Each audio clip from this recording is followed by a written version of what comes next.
kita sering diajarkan untuk melihat ke depan, merencanakan masa depan, dan menaruh harapan pada janji-janji yang indah.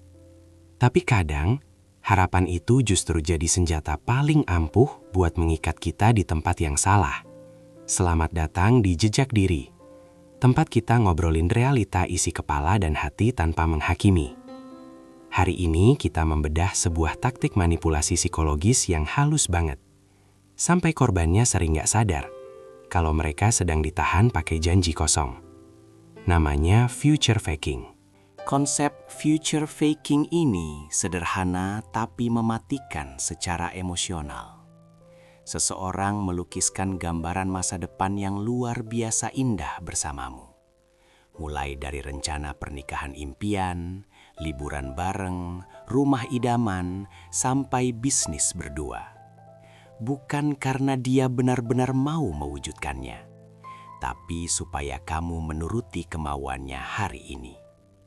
Mereka menjual ilusi supaya kamu bertahan saat ini, menoleransi perlakuan buruk mereka, atau mengorbankan batasan dirimu sendiri. Polanya biasanya sangat bisa ditebak kalau kita mau jeli melihatnya. Saat kamu mulai protes, capek, atau minta kepastian tentang hubungan yang jalan di tempat, tiba-tiba dia akan mengeluarkan kartu asnya.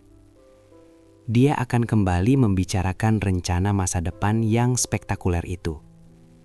Dia bikin kamu merasa bersalah karena sudah meragukan niat baiknya. Akhirnya, kamu mundur teratur, kembali bersabar, menunggu sesuatu yang sebenarnya fiktif. Menunggu janji yang gak pernah ditepati, itu menguras kewarasan. Kamu jadi sering meragukan diri sendiri. Hari ini dia bersikap seolah kamu adalah pusat dunianya di masa depan, tapi besok dia tiba-tiba menghilang atau memperlakukanmu seenaknya. Realita dan ekspektasi yang terus berbenturan ini bikin mental terkuras habis. Kamu hidup di masa depan yang dia janjikan sampai kamu lupa melihat kenyataan menyakitkan di depan mata hari ini. Disinilah kita perlu menarik kembali kesadaran kita. Dalam hidup, kita diajarkan untuk menyandarkan harapan tertinggi hanya kepada Sang Pencipta, bukan pada lisan manusia yang sifatnya gampang berubah. Ketika kita menaruh kepastian hidup pada rencana seseorang yang belum tentu terjadi, kita sebenarnya sedang menyerahkan kunci ketenangan hati kita pada sesuatu yang rapuh. Kekecewaan datang saat kita terlalu yakin pada janji makhluk, sampai lupa bahwa masa depan itu mutlak rahasia Allah. Menjaga diri dari future faking bukan berarti kita jadi manusia yang pesimis atau nggak mau percaya orang lain. Ini tentang menempatkan segala sesuatu pada porsinya. Kesabaran itu punya tempat, tapi bertahan dalam tipu daya berkedok masa depan bukanlah sabar, melainkan menyiksa diri.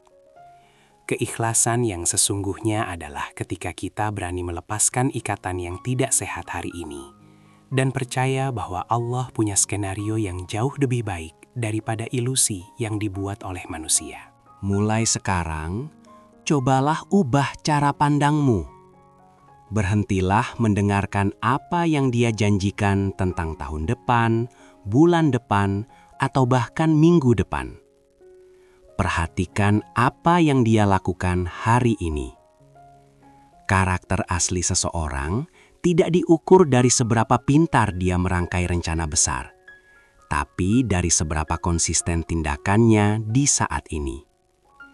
Kalau kata-kata dan perbuatannya terus bertolak belakang, itu sinyal paling jelas bahwa kamu sedang dikendalikan.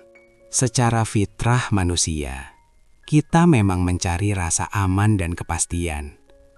Saat ada seseorang yang datang menawarkan masa depan yang tertata rapi, otak kita otomatis merespons dengan rasa lega dan bahagia. Kita merasa akhirnya menemukan arah dan tujuan. Sayangnya, bagi seorang manipulator, impianmu itu cuma data yang dia kumpulkan untuk mencari tahu tombol apa yang harus ditekan, supaya kamu nggak pergi dan tetap bisa dikendalikan. Tarik kembali kendalimu. Masa depanmu terlalu berharga untuk digadaikan pada omong kosong seseorang yang bahkan gak bisa menghargaimu hari ini. Percayalah pada instingmu dan realita yang ada di depan mata. Membangun masa depan butuh aksi nyata, komitmen, dan rasa saling menjaga. Bukan sekedar iming-iming cerita fiksi pengantar tidur. Semoga obrolan kita kali ini bisa jadi pengingat buat kamu yang mungkin lagi bingung membedakan mana komitmen nyata dan mana ilusi semata. Terima kasih sudah mendengarkan episode Jejak Diri kali ini. Kalau kamu merasa episode ini mewakili apa yang sedang kamu alami, atau teringat seseorang yang butuh dengar ini, bagikan ke mereka. Jangan lupa subscribe biar kita bisa terus ngobrolin isi kepala dan hati bareng-bareng. Sampai jumpa di episode selanjutnya. Dan tetap jaga hatimu.